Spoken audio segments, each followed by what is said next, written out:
ဒီပုံလေးကိုပေးဖို့ပြောထားတာကြာပြီအခုမှပဲပေးဖြစ်တော့တယ်မင်္ဂလာပါရှင်ဒီတစ်ပတ်ကျမတို့နောက်တွဲစတုံးပုံမှာကနုတ်ပန်းမွင်းပုံစံလေးနဲ့လှဆင်တဲ့ဟာကိုထုံကြမယ်ဘေးစီကိုနားထိုက်ခွဲထားပြီးတော့စတုံးတစ်ခုမှာအခြေခံအမြဲတမ်းလွတ်ပါတဲ့ထိပ်ဖောင်းဒါလေးကိုဒီဇင်ချစ်ပြီးတော့ဖောင်းပါမယ်စတုံးကိုအခြေခံရထားလို့ရှိရင်တော့လိုက်ထုံရတာပို့ပြီးတော့မှလွယ်ပါမယ်ချိုးစီမှာပြတဲ့ဟာတွေကိုပေါ့နော်ထိုက်ဖောင်းကိုအခုလိုလေးတိတိကျကျသိမ်းလိုက်ပြီးသွားပြီဆိုရင်ဘေးချမ်းကိုအဝိုင်းလေးသိမ့်ပါမယ်။သိမ့်တဲ့အခါကျတော့ဒီတိုင်းသိမ့်လိုက်ရင်နှထင်ချိုက်တာတော့ဘာလို့ဖြစ်မှာဆိုလို့နည်းနည်းလေးချစ်ပြီးတော့အခုလိုအဝိုင်းလေးသိမ့်ရင်ဖောင်းဖောင်းလေးနဲ့ပို့ပြီးတော့လှတယ်ပေါ့နော်။ဒီဆက်လေးပြီးသွားပြီဆိုရင်တော့အပေါ်ကိုနည်းနည်းခြံခဲ့ပြီးတော့အောက်ကိုနောက်တွဲကိုအမြန်စက္ကန့်နဲ့ပဲလိုက်ပါတယ်။တင်းတင်းရင်းဖြစ်အောင်ပိတ်အုပ်ကလေးပါအုပ်ပါမယ်။ဒါပြီးသွားရင်တော့အပေါ်ကကြံခဲ့တဲ့စပင်းကို3လွှာခွဲပြီးတော့ကနုတ်ဖို့ဖို့အတွက်ဒီဇင်လေးနည်းနည်းချစ်လိုက်တဲ့ပိုက်အုပ်အကြီးလေးသုံးပြီးတော့မှသူ့ကိုအခွေလေးစပြီးတော့လုပ်ပါပြီကလစ်ပဲသုံးပေးပါဒီမှာအခွေတွေကနုတ်တွေလုပ်တဲ့ပုံစံဟာကြတော့ကိုယ့်ရဲ့ဖန်တီးမှုအပေါ်မှာမူတည်သွားပါပြီလိုင်းလေးတွေစိတ်ဖော်ချင်လားဒါမှမဟုတ်ခက်ကြဲကြဲလေးသွားချင်လားကိုလိုအပ်တယ်လို့အဆင်ပြေတယ်လို့မျိုးလုပ်လို့ရပါတယ်ချိုးကတော့အလယ်မှာနင်းစီဝင်ပုံစံလေးလုပ်ပြီးတော့ဘေးမှာဒီလိုလှိုင်းတွန်းပုံစံကနုတ်ပုံစံလေးဖော်ထားပေးတာဖြစ်ပါတယ်ရှင်ချိုးစီမှာမိတ်ကက်စရုံးတင်တန်းရောပန်းစရုံးတင်တန်းမှာရှိပါတယ်တင်တန်းကိုဖုန်းနံပါတ်ကရော CP ကပါစုံစမ်းလို့ရပါတယ်ရှင်အားလုံးပဲဆုံးဖြတ်ကြည့်ပြီးလို့ကျေးဇူးအများကြီးတင်ပါတယ်နောက်ထပ်ဗီဒီယိုမှာပြန်ဆုံပါမယ်လွယ်ကူမြန်ဆန်တဲ့ပွဲတဲ့စတုံးလေးကိုအတူတူထုံးကြမယ်မင်္ဂလာပါရှင်ဒီနေ့ပွဲတဲ့စတုံးလေးကအရန်ကိုလွယ်ပြီးတော့အားလုံးလိုက်ထုံလို့အဆင်ပြေမယ်လို့မျှော်လင့်ပါတယ်စတုံးထုံးမယ်ဆိုရင်စပင်ကိုခြေထားမယ်တခြားလိုအပ်တဲ့ spray တွေ wax တွေသုံးရင်စတုံးကပို့ပြီးတော့ရုပ်ထွက်လာတယ်ပေါ့နော်ဘေးစီးကိုနားထိပ်အထိခွဲထားပါတယ်နောက်ကချမ်းကိုကြတော့ထိပ်ဖောင်းလေးဖောင်းပါမယ်ဒီစတုံးလေးထုံးပြတဲ့အခါဘေးကစပင်အမွေးလေးတွေနည်းနည်းထောင်နေတာမတက်မြတ်ဖြစ်နေတာလေးကိုတော့နည်းနည်းသိခံပြီးတော့ကြည့်ပေးပါချိုးကဒီစတုံးထုံးလေးကိုနမူနာအနေနဲ့ပြတာဖြစ်တဲ့အတွက်မော်ဒယ်ကခေါင်းပြန်မလျှော်ရအောင်လို့ဘာမှမသုံးဘဲနဲ့ဒီတိုင်းလေးထုံးပြတာဖြစ်ပါတယ်နောက်ချမ်းကိုချိုးတို့ထိပ်ဖောင်းပြီးတော့ခုလိုလေးစီးလိုက်တယ်ဘေးချမ်းကိုကြတော့အဝိုင်းကိုဖောင်းလေးဖြစ်အောင်တသားလေးတင်လိုက်ပါတယ်ပြီးရင်နောက်မှကြံလာတဲ့စပင်ကိုကြတော့ကျက်ဆံမီလေးကျင်မယ်ပေါ့နော်ဒီကျက်ဆံမီကစပင်ထူရဲဆိုရင်ကြက်လေးယူပြီးတော့စပင်နည်းနည်းပါတယ်ဆိုရင်တော့ခပ်ဖွားကလေးယူပါပြီးရင်တော့ကျက်ဆံမီလေးအနားလေးတွေကိုစတုံးပုံစံပြန်လုပ်ဖို့အတွက် fancy ပုံစံလေးထွက်အောင်လို့ဆွဲထုတ်ရမယ်ပေါ့နော်နှစ်ဖက်စလုံးကိုပုံစံတူလေးချစ်ပြီးတော့ခောက်ပြီးတော့ဟိုဘက်ဒီဘက်သွင်းလိုက်တာဖြစ်ပါတယ်ဆိုတော့စတုံးပုံစံကကိုယ့်အကူဆင်ရတာဖြစ်တဲ့အတွက်ကလစ်တွေပြန်ပြီးတော့ထိုးတဲ့အခါလှလှပလေးဖြစ်ဖို့လိုမယ်ပေါ့နော်ဒီတိုင်းလေးဆိုရင်စတုံးကပြီးသွားပြီပန်းကတော့ချိုးစီမှာရောင်းတဲ့တင်တန်းလေးဖွင့်တဲ့ဒီကြောက်ခက်လေးကိုပန်ထားပေးတာဖြစ်ပါတယ်သူကတစ်ခက်ထဲနဲ့တောင်လှတယ်ပေါ့နော်အားလုံးပဲဆုံးဖြတ်ကြည့်ပေးလို့ကျေးဇူးအများကြီးတင်ပါတယ်နောက်ထပ်ဗီဒီယိုမှာပြန်ဆုံပါမယ်ရှင်ထုံပြထားတော့ဒီပုံစံလိုက်ထုံကြည့်တော့နောက်တစ်ပုံထွက်တယ်ဆိုတာမျိုးဟာလေတခြားစတုံးတွေထက်ဒီစတုံးကပိုပြီးတော့မှအဲ့လိုဖြစ်တယ်သူကစပင်အလိုက်ကလေးတွေယူတဲ့ဟာလေလုံးဝမှားလို့မရဘူးနည်းနည်းလေးမှားပြီးယူတဲ့ဒီ direction လွဲပြီးဆိုတာ ਨੇ နောက်တစ်ပုံထွက်သွားနိုင်တယ်ပေါ့နော်အဲ့ဒါကြောင့်မလို့အခုချိုးပြထားသလိုမျိုးတေးသေးရှာလေးလိုက်ထုံကြည့်ပါအဲ့ဒါဆိုရင်တော့ဒီပုံစံလေးထွက်ပါမယ်စပင်ကိုအခုလိုမျိုးခွဲပြီးတော့မှသူ့ရဲ့စပင်အရင်မှာလာပြီးတော့ကတ်တယ်ပေါ့နော်ကလစ်ကိုတေးရှာလေးတင်းလေးဖြစ်အောင်ထိုးပါမယ်ပိုလာတဲ့စပင်ကိုစပင်အရင်မှာလှလေးခွေပြီးတော့မှဘယ်ညာနှစ်ဖက်စလုံးလိုက်ကတ်တာဖြစ်ပါတယ်ဒီစတုံးလေးဆိုလို့ရှိရင်တအားလည်းမယိုးဘူးတအားလည်းဆန်းပြဖြစ်မနေဘူးပေါ့နော်အခုနေဝါကျွတ်ပြီးပွဲတက်တွေမှာအသုံးတင်မဲ့ပုံလေးဖြစ်မယ်လို့ထင်ပါတယ်ချို့စီမှာလောလောလတ်ပွဲတွေမှာတကယ်လက်တွေ့အသုံးတင်မဲ့စတုံးပုံတွေကိုပဲတီးတန့်တင်မဲ့10ရက်တင်တန်းလေးဖွင့်ပါပြီအသေးစိတ်ကို CP ကရောဖုန်းနံပါတ်ကပါစုံစမ်းလို့ရပါတယ်ပန်းဒီကတော့ချိုးစီမှာရောင်းတဲ့ပန်းစတိုးလေးကိုပန်ပေးထားတာဖြစ်ပါတယ်အားလုံးပဲဆုံးဖြတ်ကြည့်ပြီလို့ကျေးဇူးအများကြီးတင်ပါတယ်နောက်ထပ်ဗီဒီယိုမှာပြန်ဆုံပါမယ်ရှင်လွယ်ကူလေးကိုအတူတူထုံကြရအောင် မင်္ဂလာပါရှင်ဒီတစ်ပတ်ပညာဒါနာထုံးပြပေးမဲ့ပုံကလည်းအားလုံးလိုက်ထုံရတာလွယ်ကူမဲ့ပုံလေးဖြစ်မယ်လို့ထင်ပါတယ်စတုံးထုံးမယ်ဆိုလို့ရှိရင်စပင်ကိုခြေထားမယ်ဘေးစီကိုနားနောက်အထိခွဲထားပါတယ်အခုချိုကတော့ဒီစပင်ကိုဘာမှမလုပ်ထားဘူးပေါ့နော်ခြေတာဖွာတာတခုမှမလုပ်ထားတဲ့အတွက်စတုံးထွက်လာတဲ့အခါနည်းနည်းလေးဘေးကဖွာထွက်နေတာရှိတယ်ဆိုရင်နည်းနည်းသိခံပြီးကြည့်ပေးကြပါစတုံးထုံးတဲ့အခါလိုအပ်တဲ့ပစ္စည်းတွေသုံးမှစတုံးကရုပ်ထွက်လာတယ်အခုကနမူနာလေးထုံးပြတာဖြစ်တဲ့အတွက်နည်းနည်းဖွာနေတာပေါ့နော်ကောင်းလေးထပ်မလျှော်ချင်တာဖြစ်တဲ့အတွက်မသုံးတော့တာဖြစ်ပါတယ်နောက်ကကိုထိတ်ဖောင်းပြီးတော့အခုလိုလေးဘေးကိုဘယ်ညာအဝိုင်းလေးတင်လိုက်တာဖြစ်ပါတယ်ဒါလေးတွေကတော့အခြေခံပေါ့နော်ပြီးတော့နောက်ချမ်းကိုအခုပြထားသလိုမျိုးပဲကျစ်ဆန်မီ3ချောင်းကျစ်လဲကျစ်ပါမယ်ဒီနေရာမှာကိုကကျစ်ဆန်မီ3ချောင်းကျစ်မဟုတ်ဘဲနဲ့တန်ကြိုးကျစ်9ရိုးကျစ်အဲ့လိုမျိုးမတူတဲ့ပုံစံလေးတွေအစုံကျစ်လို့ရတယ်တကယ်လို့ကိုယ့်ရဲ့အိတ်တွေကစပင်းနည်းနည်းပိုထူပြီးတော့မှရှည်လေးရှည်တယ်ဆိုလို့ရှိရင်တော့တန်ကြိုးလေးကျစ်လိုက်ပါအဲ့ဒီဒါကပိုးလာတယ်ပေါ့နော်အလုံးကလည်းအကျိုးပုံစံအလုံးဖြစ်တဲ့အတွက်စတုံးပြင်ဆင်တဲ့အခါပို့ပြီးတော့မှရုပ်ထွက်လာတယ်အခုကကျတော့စပင်ကတိတ်မရှိဘူးအဲ့ဒါကြောင့်မလို့ရိုးရိုးကျစ်ဆန်မီလေးပဲကျစ်လိုက်တာဖြစ်ပါတယ်fancy ပုံစံမျိုးလေးသွားချင်တာဖြစ်တဲ့အတွက်ကျစ်ဆန်မီကိုကျစ်ပြီးတဲ့အခါနည်းနည်းလေးဆွဲထုတ်ပါပြီးရင်အခုပြထားသလိုခွင်းလေးလောက်လိုက်တာပေါ့နော်နှစ်ဖက်စလုံးကိုအတူတူပဲကွင်းပုံစံလေးလောက်လိုက်တယ်အဲ့ဒါကိုဟိုဘက်ဒီဘက်အခုလိုလေးရှိုးပြီးတော့မှစတုံးပုံစံပြန်ပြီးတော့ကလစ်နဲ့ထိုးလိုက်တာဖြစ်ပါတယ်ဆိုပန်းကတော့ချိုးစီမရောင်းတဲ့တင်တန်းလေးဖွင့်တဲ့ဒီဟာလေးကိုပန်းပြပေးထားတာဖြစ်ပါတယ်စတုံးမိတ်ကတင်တန်းရောပန်းစရိုးတင်တန်းရောရှိတာဖြစ်တဲ့အတွက်စုံစမ်းမေးမြန်းလို့ရပါတယ်အားလုံးပဲဆုံးဖြတ်ကြည့်ပြီလို့ကျေးဇူးအများကြီးတင်ပါတယ်ရှင်နောက်ထပ်ဗီဒီယိုမှာပြန်ဆုံပါမယ်ရှင်ဒီနေ့လူငယ်ဆန်တဲ့စတုံးပုံလေးကိုပညာရဏအနေနဲ့ထုံပြပြီးသွားမှာဖြစ်ပါတယ်။ဝါလေးကျွတ်ပြီးဆိုတော့ပွဲတွေအများကြီးရောက်လာတော့မယ်။ပွဲတွေမှာလက်တွေ့ထုံလို့ရမယ့်ပုံလေးဖြစ်မယ်လို့ထင်ပါတယ်။အရင်ဆုံးဘေးစီးခွဲထားတယ်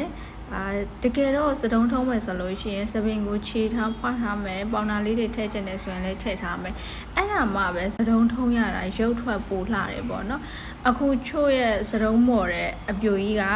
ခေါင်းပြန်လျှော်ရမှာဆိုလို့ကျမကသူ့ကိုခြေလည်းမခြေဘူးဖွာလည်းမဖွာဘူးပေါင်နာလည်းမထည့်ဘူးစပရေးတွေ wash တွေတခုမှမသုံးပါဘူးသူ့ရဲ့ငကိုစပင်အတိုင်းလေးပဲဒါထုံးနည်းကိုနမူနာအနေနဲ့ပဲပြတာဖြစ်တဲ့အတွက်ဘာမှမလုပ်တော့ဘူးပေါ့နော်ဒီတိုင်းလေးပဲထုံကြအောင်အရင်ဆုံးကကျက်ဆန်မီအပေါ်ကျစ်လေးကိုကျစ်ပါတယ်စတုံးတွေထုံးမယ်ဆိုလို့ရှိရင်တော့ကျက်ဆန်မီလေးတွေနပင်လိန်လေးတွေဒါမျိုးလေးတွေကိုအစုံတက်ထားလို့ရှိရင် fancy တွေထုံးတဲ့အခါမှာလွယ်လင့်တကူလိုက်ထုံရတာလွယ်ပါတယ်အခုဆိုလို့ရှိရင်လည်းအလဲကိုကျက်ဆန်မီအပေါ်ကျစ်လိုက်ပြီးတော့ဘေးကိုကြတော့နှစ်ပင်လိန်လေးလိန်လိုက်တာပေါ့နော်ဒီနေရာမှာတော့သူကခြေထောက်ဖွာတာမရှိတာဖြစ်တဲ့အတွက်စပင်ကြောကနည်းနည်းလေးချောချောကြီးဖြစ်နေထုံးရတာတော့အဆင်ပြေပါတယ်ရုပ်ထွက်ကတော့နည်းနည်းလေးကတ်နေတာပေါ့နော်ဘာမှအပူချောင်းတွေလည်းမသုံးထားတဲ့ခါကျတော့လေဒါပေမဲ့ဒီလိုစတုံးတွေကအခုလိုအယောင်ဆိုးထားတဲ့သူတွေကာလာလေးတွေထည့်ထားတဲ့စပင်မျိုးတွေဆိုလို့ရှိရင်အခုတွေ့တဲ့အတိုင်းပဲသူကလှတယ်ပေါ့နော်လူငယ်လေးပိုဆန်တယ်ဒီထုံးလေးဆိုလို့ရှိရင်ချိုးရဲ့အကောင့်မှာ page မှာခဏခဏတင်ဘူးတယ်လို့ထင်တယ်တချို့ရတဲ့သူတွေလည်းရမယ်လို့ထင်တယ်ပေါ့နော်ထုံးတဲ့နေရာတိတ်မခတ်ဘူးအဓိကကျက်ဆန်မီးတွေနှစ်ပင်လိန်တွေကိုပဲထည့်ပြီးတော့မှထုံသွားတဲ့စတုံးလေးဖြစ်တယ်စကန်ကကိုယ့်ရဲ့ဧည့်သည်ရဲ့စပင်အထူအပါပုံမူတည်ပြီးတော့အကြီးအသေးထည့်လို့ရတယ်တကယ်လို့စပင်ပါတယ်ဆိုလို့ရှိရင်တော့ခတ်ထူထူလေးထည့်ပေါ့နော်သူကတော့စပင်တိတ်မပါလို့ချိုးကစကန်တိတ်မကြီးပင်နဲ့တသေးကိုပဲတုံထားလိုက်တယ်ပေါ့သူ့မှာအကောက်လေးတွင်ထားတာရှိတော့အဲ့အတိုင်းလေးကိုပဲစတုံးပုံစံလေးပုံဖော်လိုက်တာဖြစ်ပါတယ်ဒါစတုံးပုံစံဖြစ်သွားပြီဆိုလို့ရှိရင်တော့လှလှလေးဖြစ်အောင်လိုအပ်တဲ့နေရာတွေစခွားနဲ့ကလေးနဲ့တကယ်လို့ခြိုက်နေတဲ့နေရာဆိုရင်လည်းဘီချွန်နဲ့အဲ့လိုမျိုးလိုက်ပြီးတော့ထုတ်ပေါ့နော်ပြီးရင်တော့ပန်းကတော့ချိုကဒါကြော်ညာနမူနာအနေနဲ့ပန်ပြတာဖြစ်ပါတယ်ဒီပန်းခက်လေးဆိုလို့ရှိရင်အရန်လာတယ်အခုချိုပန်ပြထားသလိုမျိုးသူပါတဲ့အတိုင်းပြပြလေးပန်ချင်တယ်ဆိုရင်လည်းရတယ်တကယ်လို့ကအကြီးမကြိုက်ဘူးအဲ့လိုတေးသေးစွစွကလေးတွေကြိုက်တယ်ဆိုရင်လည်းအဲ့ဒီပလဲကိုနည်းနည်းလေးဆုပ်လိုက်ပြီးတော့အပေါ်ဘင်းကိုပင့်တင်လိုက်ပြီးတော့အဲ့လိုမျိုးပန်ချင်တယ်ဆိုရင်လည်းလှတယ်ပေါ့နော်အဲ့လိုလေးရအောင် လှုပ်ထားတဲ့ဒီဇိုင်းဖြစ်တယ်နောက်တစ်ခုကပန်းပွင့်ကလည်းချိုးကရောင်စုံသုံးပေးထားတယ်တကယ်လို့ဒီဟာကိုပန်းရောင်နဲ့ပန်းလည်းရတယ်ပေါ့နော်ပန်းအခုပြထားတဲ့ပန်းတွေကတော့ဒီစတုံးနဲ့လိုက်ဖက်တဲ့ပန်းလေးတွေဖြစ်ပါတယ်အဲ့ဒီဟာလေးတွေကိုပြောင်းပြီးတော့မှပန်းရင်လည်းတော်တော်လေးလှတယ်ပေါ့နော်စဒိုးဆိုလို့ရှိရင်လည်းရတယ်အခုဒီပြတဲ့အဖြူလေးဆိုလို့ရှိရင်လည်းဘယ်ညာနှစ်ခက်လေးရတယ်တစ်ခက်ထဲပန်းချင်လည်းရတယ်အားလုံးတရင်ကျော်မှာပွဲတက်တွေသူတို့သမီးတွေအတွက်စတုံးမိတ်ကပ်စပြီးတော့ပြင်ပေးနေပါပြီရှင်အားလုံးပဲဆုံးဖြတ်ကြည့်ပြီလို့ကျေးဇူးအများကြီးတင်ပါတယ်နောက်ထပ်ဗီဒီယိုမှာပြန်ဆုံပါမယ်ရှင်ဆက်ဆံပြပြတွေလိုက်ရှာရင်းနဲ့နောက်ဆုံးတော့ရိုးရိုးရှင်းရှင်းနောက်တွဲကိုပဲပြန်ရောက်လာပါတယ်မင်္ဂလာပါဒီနေ့မှာတော့တကယ်ကိုရိုးရိုးရှင်းရှင်းနဲ့နောက်တွဲစတုံးလေးကိုအတူတူပြန်ထုံးကြမယ်ဘေးစီးကိုနားထိုက်ခွဲထားတဲ့ထိပ်ဖောင်းထားပြီးတော့စပင်အလုံးကိုနောက်တွဲနေရာနံပါတ်4နေရာမှာစီးပါတယ်စပင်ကိုနှစ်ချမ်းခွဲပြီးတော့တီစင်ချစ်လိုက်တယ်ပြီးတော့စက္ကန့်လေးသုံးပြီးတော့ထုံးပါမယ်စတုံးကြီးကြီးလေးရချင်တာဖြစ်တဲ့အတွက်စက္ကန့်ကိုထူထူလေးထည့်ပေါ့နော်ပြီးရင်အခုပြထားသလိုမျိုးစပင်ကိုဖြန့်လိုက်တာဖြစ်ပါတယ်ကျမတို့စပင်ကြောကိုအလှလေးထားချင်တာဖြစ်တဲ့အတွက်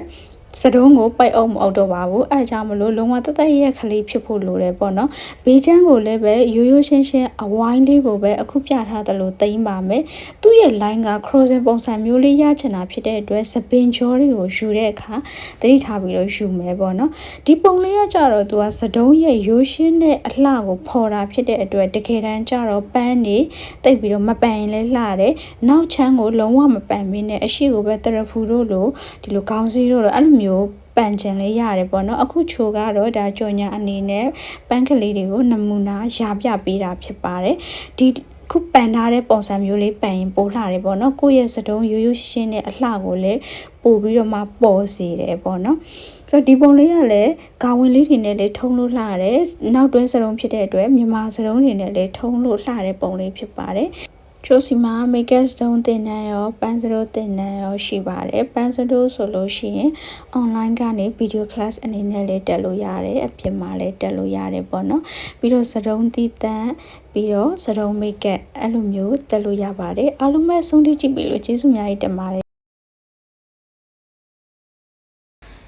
ပညာရဏပေးမဲ့ပုံလေးဖြစ်ပါတယ်ဆင်းတဲ့ပုံစံလေးထုံးပြပေးပူပါတယ်ဒီဟာကကြတော့နောက်ထပ်တစ်ပုံပေါ့နော်ဆိုတော့ထိပ်ဖောင်းလေးဖောင်းထားပြီးတော့အခုလိုမျိုးဘေးကနေအရင်စပြီးတော့တိန်းတာဖြစ်ပါတယ်ဒီပုံလေးထုံးမယ်ဆိုလို့ရှိရင်တော့စပင်ကိုအဖျားလေးတွေကိုအပူချောင်းကြီးကြီးနဲ့လိတ်ထားလို့ရှိရင်ချိုတို့တွေဒီမှာစပင်ကိုအလိတ်ကလေးပြန်ပြီးတော့ကောက်တဲ့အခါလှလေးလှတယ်ထုံရတာလည်းလွယ်ကူတယ်ပေါ့နော်ပြီးတော့ဒီပုံကကြတော့လေအခြေခံရှိပြီးသားလူတွေလိုက်ထုံလို့ရှိရင်ပို့ပြီးတော့မှအဆင်ပြေပါတယ်ဒီထိုင်းစတုံးပုံစံကလက်တွေယူတဲ့ပုံစံကလေးထိုးတဲ့ပုံစံကနည်းနည်းလေးကွဲတယ်ပေါ့နော်အဲကြောင့်မလို့တော့အခုပြထားသလိုမျိုးပဲ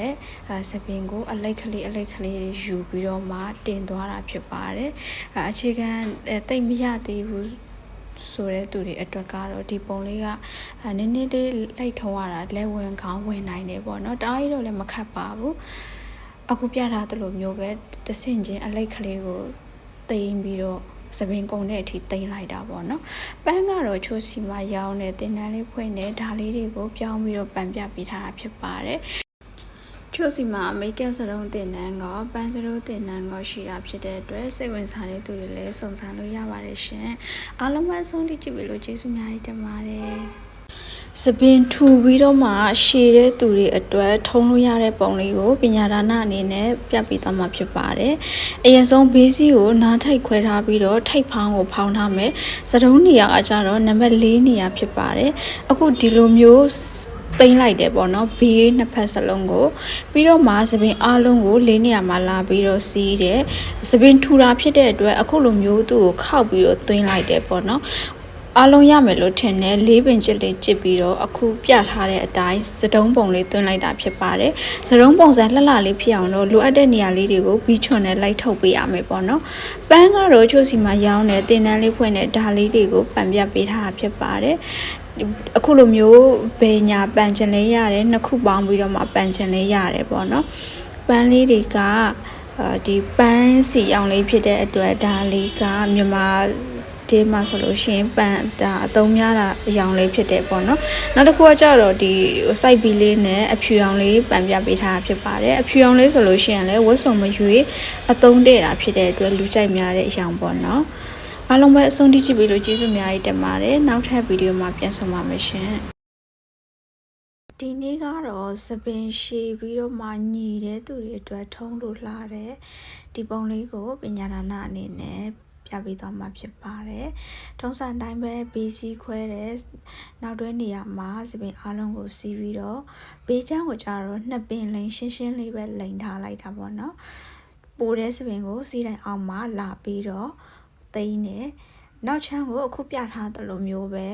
လိမ်မှာဖြစ်ပါတယ်အတူပြက်လေးတွေအားလုံးပါအောင်လို့ wash လေးတွေတေချာသုံးပေးပါဒီထဲမှာတော့ကျွန်တော်ဘာမှမသုံးထားတော့အမွှေးနည်းနည်းဖွာနေတယ်ပေါ့နော်အားလုံးကိုတသက်ရက်လေးဖြစ်အောင်လို့ wash ကတော့တေချာသုံးဖို့လိုပါမယ်သူကတော့ဘာမှထူထူတော့မခတ်ဘူးအခုပြထားသလိုမျိုးပဲလိမ်လိုက်တာဖြစ်ပါတယ်ဒီပုံလေးကသပင်အဖျားနဲ့အရင်နဲ့ညီတဲ့သူမျိုးဆိုလို့ရှိရင်ထုံလို့ပို့လာတယ်ပေါ့နော်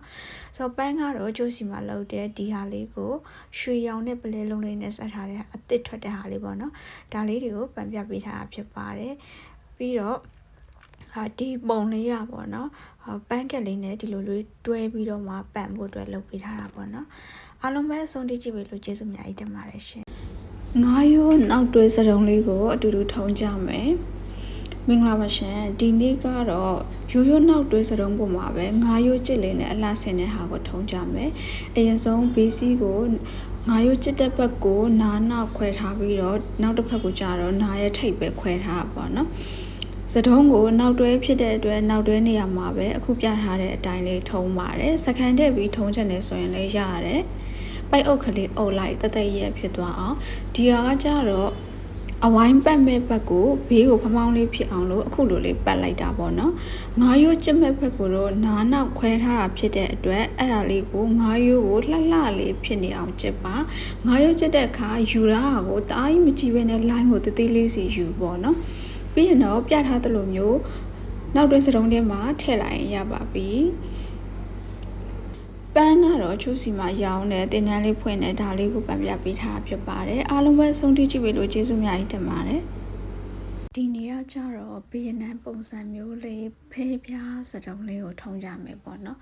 ဒီဟာကကျတော့စီးကိုမခွဲတော့ဘဲနဲ့အလဲထိုက်နေရကိုထိုက်ဖောင်လေးဖောင်ထားတာပေါ့ဟိုလိုမျိုးတက်တက်တစ်ခေါက်စီမစီးတော့ဘဲနဲ့အားလုံးကိုစီးတိုင်းနေရာမှာလာပြီးတော့စီးတယ်အခုပြထားသလိုမျိုးဖဲပြားဆိုင်ပေါ့နော်ကိုလိုချင်တဲ့ဖဲပြားဆိုင်ကိုစီးထားပါ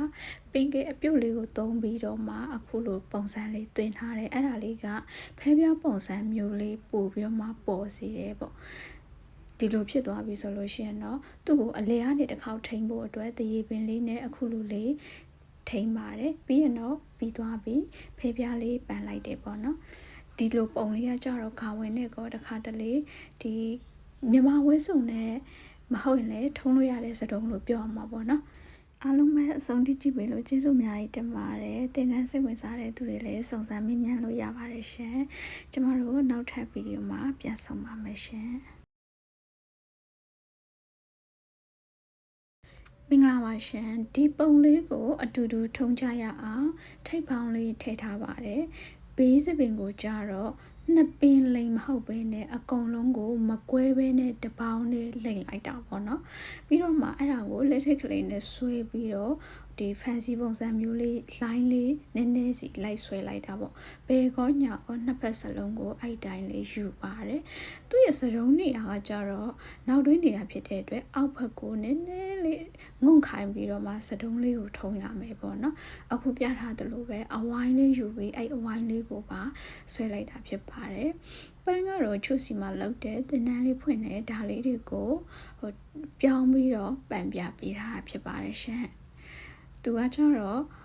ဒီပန်းစစ်လေးတွေ baby brush တို့လိုမျိုးအဲ့လိုအစစ်ကလေးတွေပန်ကျင်လဲရတယ်ဒီလိုမျိုး fancy လေးတွေပန်ကျင်နေဆိုလို့ရှိရင်လည်းရတယ်ပေါ့နော်ဒီပန်းတဲ့ပုံစံပန်တဲ့အမျိုးအစားပြောင်းသွားတာနဲ့အမျှစရုံးပုံစံကလည်းပြောင်းသွားတာအခုမြင်တဲ့အတိုင်းပဲပေါ့နော်အားလုံးပဲအဆုံးထိကြည့်ပေးလို့ကျေးဇူးအများကြီးတင်ပါတယ်သင်တန်းစိတ်ဝင်စားတဲ့သူတွေအတွက်လည်းစုံစမ်းမေးမြန်းလို့ရပါတယ်ရှင်နောက်ထပ်ဗီဒီယိုမှာပြန်ဆုံမယ်နော်အ ခွေစတုံးလေးကိုအတူတူထုံးကြမယ်ဒီစတုံးလေးကိုထုံးမယ်ဆိုလို့ရှိရင်ထိပ်ဖောင်းကိုဖောင်းထားမယ်ဘေးချမ်းကိုနားထိပ်အထိခွဲထားပါတယ်ပြီးရင်ဘေးချမ်းကိုအဝိုင်းလေးပဲသိမ်းလိုက်တယ်ဟိုဘက်ဒီဘက်နှစ်ဖက်စလုံးကိုသိမ်းတာပေါ့နော်ပိုလာတဲ့ဟာကိုသူ့အောက်နာလေးမှာခွေတယ်ကျန်တဲ့စပင်ကိုအခုပြထားတဲ့အတိုင်းနှစ်ချမ်းခွဲပြီးတော့အောက်ကဟာလေးကိုကြတော့စကန်နဲ့ပတ်မယ်ပေါ့နော်စပင်ထူတဲ့သူတွေကအခွေတွေအများကြီးရမှာပေါ့နော်ဒီမှာအခုပြထားသလိုမျိုး wax လေးနည်းနည်းသုံးပြီးတော့အခွေလေးတွေကိုဝိုင်းဝိုင်းဆက်ဆက်လေးနဲ့အလဲဝဲဆန့်လေးကိုပါလှလှလေးဖြစ်အောင်ခွေပါပြီးရင်ကလေးနဲ့မဟုတ်ဘဲနဲ့စခွားနဲ့ပဲသုံးမယ်ပေါ့နော်အခွေတွေကိုလာပြီးတော့ကတ်တဲ့အခါပထမတစ်လိုင်းကတော့ဒီတိုင်းတန်းစီပြီးတော့သွားတာပေါ့ဒုတိယလိုင်းကျတော့သူကနှစ်ခွေအောက်မှာတစ်ခွေနှစ်ခွေအောက်မှာတစ်ခွေအဲ့လိုမျိုးဂျားချပြီးတော့မှအခွေလေးတွေကိုစီသွားတာဖြစ်ပါတယ်အဲ့ဒါမှပဲသူကဒီအခွေလေးကညီညာလေးနဲ့လှနေမှာပေါ့နော်တစ်ခုနဲ့တစ်ခုကြားထဲမှာအတက်နိုင်ဆုံးဟနေတာမျိုးမရှိအောင်အခွေလေးကိုလိုအပ်တဲ့လိုမျိုးဖြန့်ပြီးတော့မှကပ်ပေးပါဆိုတော့ဒီနေရာမှာကိုယ့်ရဲ့အိတ်တွေကစပင်ပါတယ်ဆိုလို့ရှိရင်တော့အခွေကိုခက်ကြီးကြီးလေးပေါ့နော်ဖွားလေးယူပြီးတော့ကျင်မယ်စပင်ထူနေတယ်ဆိုလို့ရှိရင်တော့စပင်ကိုခက်မြများလေးယူပြီးတော့ပို့ပြီးတော့ကြစ်လေးလုပ်မယ်အဲ့ဒါမှအောက်ကနောက်တွဲနဲ့အခွေနဲ့ကရှိတဲ့စပင်တွေကအားလုံးကွက်တီဖြစ်မှာပေါ့နော်ဒီလိုမှမဟုတ်ဘူးဆိုလို့ရှိရင်စပင်ပို့နေတာနောက်တွဲနေရလွတ်ကြံခဲ့တာဒါမျိုးတွေဖြစ်တတ်ပါတယ်အားလုံးပြီးသွားပြီဆိုလို့ရှိရင်တော့သူ့ရဲ့ဒီဂျားနေရာလေးတွေမှာထိန်းလေးထိန်းရင်အလှလေးစိန်ရင်နဲ့ပလဲစရိုးလေးတွေကိုလိုက်ပြီးထိုးပါတယ်ပန်းကတော့ချိုးစီမှာတင်တန်းလေးဖွင့်နေရောင်းလေးရောင်းနေဒါလေးတွေကိုပန်းပြပေးထားတာဖြစ်ပါတယ်မိတ်ကပ်စတုံးတင်တန်းလေးရှိတာဖြစ်တဲ့အတွက်အသေးစိတ်ကိုဖုန်းနံပါတ်ကရော CV ကပါစုံစမ်းလို့ရပါတယ်ရှင်ဒီပုံလေးကိုအတူတူထုံးကြမယ်ဘေးစီးကိုနားရဲ့အနောက်ထိခွဲထားတာထိပ်ဖောင်းကိုဖောင်းလေးယူထားတယ်ပြီးတော့မှဘေးချမ်းကိုနှစ်ပင်လိမ်လေးယူလာမယ်လိုင်းလေးတွေပေါ်အောင်လို့နည်းနည်းလေးဆွဲပြီးပါဘယ်ဘက်ကညာဘက်ကနှစ်ဖက်စလုံးကိုအဲ့တိုင်းလေးနှစ်ပင်လိမ်တာဖြစ်ပါတယ်အောက်ကကျန်တဲ့စပင်ကိုကြတော့ဒီတိုင်းထားလိုက်ရတယ်တကယ်လို့အဖျားလေးကိုကောက်ထားခြင်းလေဆိုရင်လည်းထုံရတာပိုပြီးစင်ပြေတယ်ဘေးကစပင်လေးကိုအလွှာသေးလေးတွေခွဲပြီးတော့အခုလိုလေးပဲနှစ်ဖက်စလုံးကိုထိန်းလိုက်တယ်ပေါ့နော်ဒီစင်လေးပြီးသွားပြီဆိုလို့ရှိရင်တော့စပင်ကိုနှစ်ချမ်းခွဲထားမယ်ဆိုတော့ဒီတစ်ချမ်းစီကိုလိုက်မှာဖြစ်ပါတယ်ဆိုတော့တစ်ချမ်းကိုအခုလိုက်ပြီးတော့တင်လိုက်ပြီးနောက်တစ်ချမ်းကိုလည်းအဲ့တိုင်းတင်လိုက်တာပေါ့နော်ကလစ်တွေထိုးတဲ့နေရာမှာတော့တေချာလေးထိုးပြီးပါဖဲပြားကသူ့ပန်သားတလူလေးကကုန်နေလို့ရှိရဟာလေးတက်လိုက်တာဒီစတုံးနဲ့မလိုက်ဘူးဖြစ်နေအဖဲပြားကလည်းကြီးနေတယ်ပြီးတော့တောင့်ဖြစ်နေရပေါ့နော်ဒါပေမဲ့စတုံးပုံစံလေးကိုအဓိကသွားတာဖြစ်တဲ့အတွက်ပါ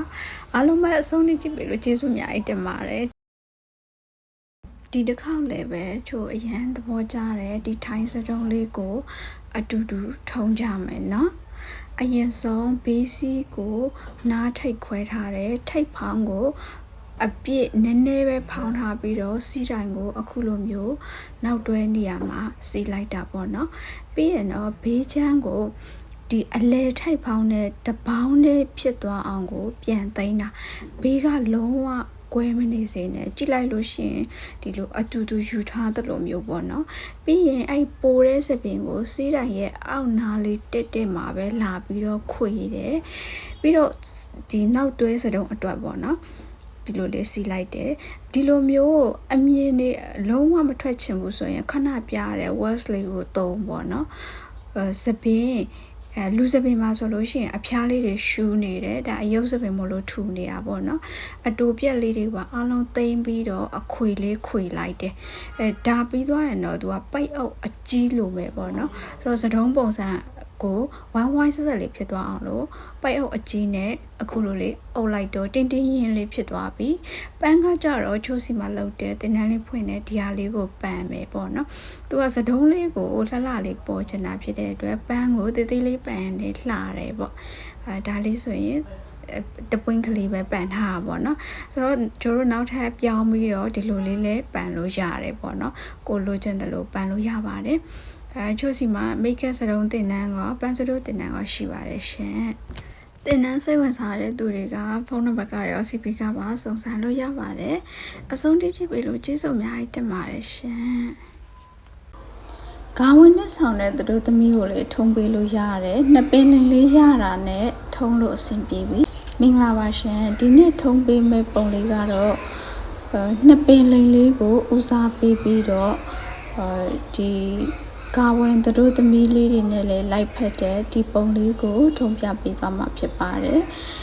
ဒီထဲမှာကကြတော့နှစ်ပင်ကိုပဲစတုံးတစ်ခုလုံးကိုဖြန့်ပြီးတော့ထုံးသွားပေးမှာပေါ့နော်အဲ့ခါအခုပြထားတဲ့အတိုင်းလေးလိုက်လို့ရမှာဖြစ်ပါတယ်နှစ်ပင်ကိုဆွဲတဲ့အခါတောင်းတောင်းကြီးဖြစ်နေတာမျိုးမဟုတ်ဘဲနဲ့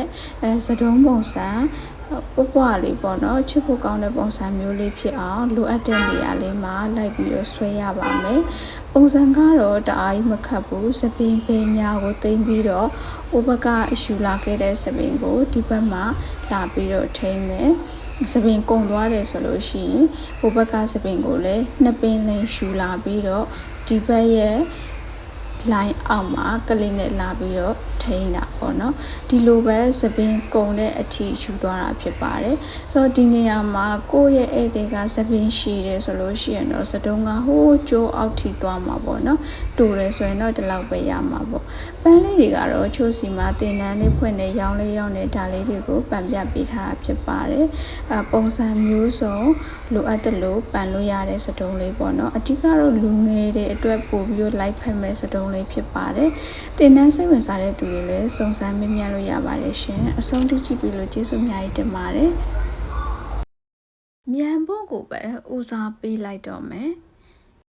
မင်္ဂလာပါရှင်ဒီနေ့ထုံးပြပေးမယ့်ပုံကတော့အမြန်လိုအပ်နေတဲ့သူတွေအတွက်ထုံးဖို့ပေါ့နော်ဘေးစီးကိုနားနောက်ခွဲထားပြီးတော့ထိပ်ဖောင်လေးကိုလည်းဖောင်မယ်စီးတိုင်ကိုနောက်တွင်းနေရာမှာလာစီးပြီးတော့ဘေးချမ်းကိုကျစ်ဆန်ပြီးအပေါ်ချစ်ကိုတချမ်းချစ်လေးယူသွားတာဖြစ်ပါတယ်စတုံးလေးတွေကိုအမြင်မြန်ဆန်ဆန်နဲ့မျိုးစုံဖန်တီးတက်ချင်တယ်ဆိုလို့ရှိရင်တော့ကျစ်ဆန်မီလေးတွေအစုံတက်ထားတာပို့ပြီးတော့ထုံးရလွယ်ကူပါတယ်နှစ်ဖက်စလုံးကိုကျစ်မယ်ပြီးရင်တော့နောက်တွဲနေရလို့မှာအခုပြထားတဲ့အတိုင်းစပင်ကိုခောက်ပြီးတော့အပေါ်ဘက်ကိုလိုက်တင်လိုက်တာဖြစ်ပါတယ်ဒါဆိုရင်တော့စတုံးကပြီးသွားပြီပေါ့နော်ပန်းကတော့ချိုးစီမှာလှုပ်တဲ့ရောင်းလေးရောင်းတဲ့ဒါလေးကိုပန်ပြပေးထားတာဖြစ်ပါတယ်စိတ်ပြီးနဲ့တွဲထားတာဖြစ်တဲ့အတွက်ပန်းရလေးအရင်ဆင်ပြေတယ်ပေါ့နော်တင်တဲ့စိတ်ဝင်စားတဲ့သူတွေလည်းစုံစမ်းမေးမြန်းလို့ရပါတယ်ရှင်အားလုံးပဲကျေးဇူးပါလိမ်မဲခွေမဲမင်္ဂလာပါရှင်ဒီနေ့စတုံးကတော့အလိမ်လေးရောအခွေလေးရောနှစ်ခုပေါင်းထားတဲ့ဟာပေါ့နော်ဒါလေးကိုထုံကြမယ်ရှင်အပေါ်ဘက်အလိမ်လေးတွေကိုတော့အခုပြထားတဲ့အတိုင်းလေးပဲလိမ်သွားတာဖြစ်ပါတယ်3ဆင်းလောက်ကိုအလိမ်လေးနဲ့ပဲသွားမယ်ပေါ့နော်ပြီးတော့မှအခွေကိုစပြီးတော့ခွေပါပြီအခွေလေးတွေလှုပ်တဲ့အခါအခွေကိုဝိုင်းဝိုင်းနဲ့ဒီဝက်ဆန်လေး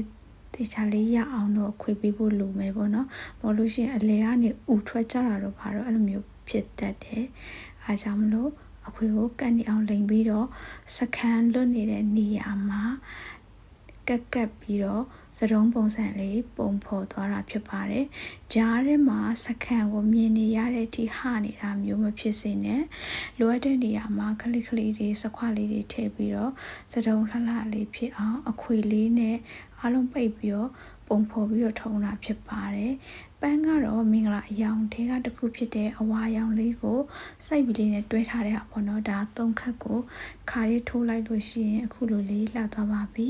အားလုံးပဲဆုံးဖြတ်ကြည့်ပြီးလို့ကျေးဇူးအများကြီးတင်ပါတယ်ရှင်ကြောက်လေးကပ်ပြီးတော့အလှဆင်နဲ့ဖဲပြားစတုံးလေးကိုပညာဒါနအနေနဲ့ထုံပြပေးသွားမှာဖြစ်ပါတယ်ရှင်မင်္ဂလာပါရှင်စတုံးထုံးမယ်ဆိုရင်အမြဲတမ်းပါနေကြဖြစ်တဲ့ဘေးစီးခွဲမယ်ထိပ်ဖောင်းမယ်ဘေးချမ်းလေးတွေပြန်သိမ်းမယ်နောက်ကစီးမယ်ပေါ့နော်ဒီအဆင့်လေးတွေအကုန်လုံးလုပ်ပြီးသွားပြီဆိုလို့ရှိရင်တော့စတုံးထုံးဖို့အတွက်ဒီစတုံးအတွက်ပေါ့နော်စကန်လိုပါတယ်စတုံးကိုကြီးကြီးလေးသုံးမှဖြစ်တဲ့ အတွက်စခန်းကိုလည်းခက်ကြီးကြီးလေးကိုသုံးပေးပါဒါလေးပြီးသွားပြီဆိုရင်အပေါ်ကခြံခဲ့တဲ့စပင်ကိုနည်းနည်းလေးချက်လိုက်ပြီးတော့မှပိုက်အုပ်အကြီးနဲ့ပြန်ပြီးတော့အုပ်တာဖြစ်ပါတယ်အဲ့အုပ်ထားတဲ့စပင်အပြားလေးပေါ့နော်ဒါလေးကိုဖဲပြားအဖြစ်ပြန်ဆင်မှာဖြစ်တဲ့အတွက်ပင်ကလေးနဲ့အခုလိုလေးထိန်းပြီးတော့နေရာချပေးမယ်ပြီးတော့မှအလဲကကြံခဲ့တဲ့အလွာလေးနဲ့ဖဲပြားရဲ့စီးတိုင်းလေးအဖြစ်ပြန်ပြီးတော့ထိန်းလိုက်တာပေါ့နော်ကြောက်ကိုကြတော့ကော်လေးနဲ့အခုလိုလေးကပ်ပါတယ်ကြောက်ကတ်တဲ့ဗီဒီယိုကိုလည်းအသေးစိတ်တစ်ခုတက်တက်ပြတ်ထားပေးတာရှိရပေါ့နော်အဲ့မှာသွားကြည့်လို့လေးရပါတယ်ဒီစတုံးလေးကဖဲပြားကိုသူကဦးစားပေးတဲ့စတုံးမျိုးပေါ့နော်ပန်းလေးတွေပန်းချင်တဲ့အခါဖဲပြားကိုမဖုံးဘဲနဲ့ပန်တာပို့ပြီးတော့ကောင်းပါတယ်ဒါလေးတွေကတော့ချို့စီမှာရောင်းတဲ့တင်တန်းလေးဖွင့်တဲ့ဒီပန်းကက်လေးတွေကိုအစုံပန်ပြပေးထားတာဖြစ်ပါတယ်တင်တန်းစိတ်ဝင်စားတဲ့သူတွေအတွက်လည်းမိတ်ကပ်စတုံးပန်းစတူးတင်တန်းလေးရှိရမလို့အသေးစိတ်ကိုစုံစမ်းမေးမြန်းလို့ရပါတယ်ရှင်နိုင်အောင်ထွက်တဲ့အခါထုံးမလားမြန်မာဝတ်စုံနဲ့ဝတ်ပြီးတော့ပွဲတက်စတုံးလေးပဲထုံးမလားမင်္ဂလာပါရှင်ဒီနေ့ထုံးပြပေးမယ့်ပုံကတော့နှစ်ခုစလုံးအတွက်အသုံးတည့်တဲ့ပုံလေးဖြစ်ပါတယ်အခုပြထားတဲ့အတိုင်းကိုသုံးချင်တဲ့ဖန်စီကျိုးပဲဖြစ်ဖြစ်ပလဲကျိုးပဲဖြစ်ဖြစ်ပေါ့နော်အဲ့ဒါလေးကိုသပင်မှာအခုလိုလေးပတ်တာဖြစ်ပါတယ်ပတ်တဲ့အခါခပ်ဖွားဖွားကလေးပတ်ရမယ်နော်ကျက်ဆန်မီးကိုလည်းဖွားဖွားလေးပဲကြည့်ရမယ်ဘာလို့လဲဆိုတော့ဒီဟာတွေကစတုံးအဖြစ်ပြန်ပြီးတော့ခွေတဲ့အခါမှာကျစ်နေလို့ရှိရင်ဘယ်လိုမှဆင်မပြေဘူးအဲကြောင့်မလို့ဖွားဖွားလေးကျစ်ပြီးတော့စတုံးပုံစံပြန်ပြီးတော့ဆင်တာပေါ့နော်စတုံးပုံစံဆင်တဲ့အခါကိုယ့်ရဲ့ကျွမ်းကျင်မှုပေါ်မူတည်ပါတယ်စတုံးကလှလှလေးဝိုင်းဝိုင်းလေးဖြစ်ဖို့လိုတယ်ပေါ့နော်အနိုင်အောက်ထွက်တဲ့ခါမျိုးမှာသုံးချက်နေဆိုလို့ရှိရင်တော့ပန်းမလို့ဘူးစတုံးနေရာကိုလည်းပဲပိုနီတေးလိုအမြင့်ပေါ့နော်ထိုက်တဲ့နေရာမှာစီးပြီးတော့ဒီလိုလေးခွေပြီးတော့ပတ်လိုက်လို့ရှိရင်ဒီစတုံးရဲ့အထဲထဲမှာပလင်းပလင်းလေးပါတယ်ပေါ့နော်အရန်ကိုအမိုက်စားဖြစ်သွားမယ်အဆုံးထိကြည့်ပေးလို့ကျေးဇူးအများကြီးတင်ပါတယ်လိုင်းလေးတွေဆွဲပြီးထုံးတဲ့စတုံးကိုကြိုက်တဲ့သူရှိလားမင်္ဂလာပါရှင်ဒီနေ့မှာတော့လိုင်းလေးတွေဆွဲပြီးစတုံးလှလှလေးတွေထုံးရအောင်အရင်ဆုံးဘေးစီးကိုနားထိုက်ခွဲထားပြီးတော့စပင်ကိုထိုက်ဖောင်းနေရကနေအထဲကိုနည်းနည်းလေးဖောင်းထားပြီးတော့မှအခုလိုမျိုးစုပြီးတော့တင်လိုက်ပါတယ်လိုင်းလေးတွေဆွဲတဲ့အခါလက်ထိတ်ကလေးနဲ့ပပလေးယူပြီးတော့ကိုလိုချင်တဲ့လောက်လိုင်းကလေးတွေကိုဆွဲတာဖြစ်ပါတယ်ဘေးချမ်းကိုလည်းပဲအဲ့ဒီတိုင်းလေးသိမ့်ပြီးတော့လိုင်းလေးတွေဆွဲတာဖြစ်ပါတယ်ပြီးရင်တော့စပရီးကိုမတောင်းတောင်းလေးနဲ့ကောင်းတဲ့ဟာလေးကိုဖြန်ပေးပါအဲ့ဒါမှပဲကိုဆွဲထားတဲ့လိုင်းကအကြာကြီးခံမှာပေါ့နော်ပုံမပြတ်ပဲနဲ့အပေါ်ကပင်ညာနှစ်ချမ်းကိုအဲ့ဒီတိုင်းလေးသိမ့်ပြီးတော့အောက်ကစပင်တွေကိုလည်းခုယူပြတဲ့အတိုင်းပဲအလိုက်ကလေးယူသွားတာဖြစ်ပါတယ်လိုင်းလေးတွေကိုလည်းဒီတိုင်းလေးဆွဲမှာပေါ့နော်လက်ထိတ်ကလေးကိုသုံးပြီးတော့လိုင်းလှလှလေးတွေဆွဲယူသွားတာဖြစ်ပါတယ်ဒီလိုမျိုးစပင်းအလိုက်ကိုယူတဲ့အခါဘယ်ညာနှစ်ဖက်ကိုညီအောင်ယူမယ်ပေါ့နော်အဲ့ဒါမှပဲစတုံးကလှနေမှာပေါ့တလိုက်ကကြီးပြီးတော့တလိုက်ကဟိုးအတွင်းကိုဝင်သွားတာမျိုးဆိုလို့ရှိရင်မလှပါဘူးအဲ့ဒါကြောင့်မလို့တတိထားပြီးတော့မှယူပေးပါစတုံးဖြစ်သွားပြီဆိုလို့ရှိရင်တော့တိမ်နေတဲ့နေရာခြိုက်နေတဲ့နေရာကိုပြန်ပြီးတော့ဆွဲရမှာပေါ့နော်လှလှလေးဖြစ်သွားအောင်ပန်းတွေကတော့ချို့စီမှာကိုယ်တိုင်လုပ်တဲ့ပန်းလေးတွေကိုပြောင်းပြီးတော့ပန်ပြပေးထားတာဖြစ်ပါတယ်အားလုံးပဲအဆုံးထိကြည့်ပြီးလို့ကျေးဇူးအများကြီးတင်ပါတယ်သင်တန်းစိတ်ဝင်စားတဲ့သူတွေလည်းစုံစမ်းမေးမြန်းလို့ရပါတယ်ရှင်ကျမတို့နောက်ထပ်ဗီဒီယိုမှာပြန်ဆုံပါမယ်ရှင်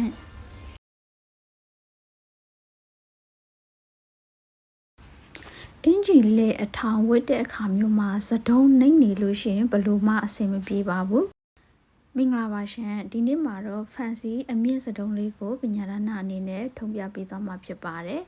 အခုပြထားတဲ့အတိုင်းဘေးစီးလေးတွေကိုခွဲပြီးတော့သပင်စီးတိုင်းကိုအပေါ်နေရာမှာစီးလိုက်တာပေါ့နော်ရှေ့ချမ်းကိုတော့ခပ်ဖွားဖွားကလေးချစ်ရုံလေးပဲချစ်ပြီးတော့အပြောင်သိမ်းပါမယ်အရန်ဖောင်းသွားလို့ရှိရင်အပုံးတို့သမီးနဲ့တူသွားမှဆိုလို့ ဘေးကိုအပြောင်လေးသိမ့်ပြီးတော့ပင်ကင်နဲ့ခဏထိန်ထားမယ်ပြီးတော့မှပဲကလေးနဲ့ပြန်သိမ့်လိုက်မယ်ပေါ့နော်အားလုံးသိမ့်ပြီးပြီဆိုလို့ရှိရင်အပေါ်မှာစုစည်းထားတဲ့စပင်ကိုနှစ်ချမ်းခွဲပြီးတော့တစ်ချမ်းကိုလေးပင်ကျစ်စီကျစ်မယ်ပေါ့နော်လေးပင်ကျစ်တဲ့အခါစပင်ပါတယ်ဆိုလို့ရှိရင်တော့ခပ်ဖွားဖွားကလေးကျစ်ပါသူကလေးပင်ကျစ်ကိုဦးစားပေးတယ်ဆိုတာထက်စတုံးပုံစံလေးရအောင်ကျစ်တာမလို့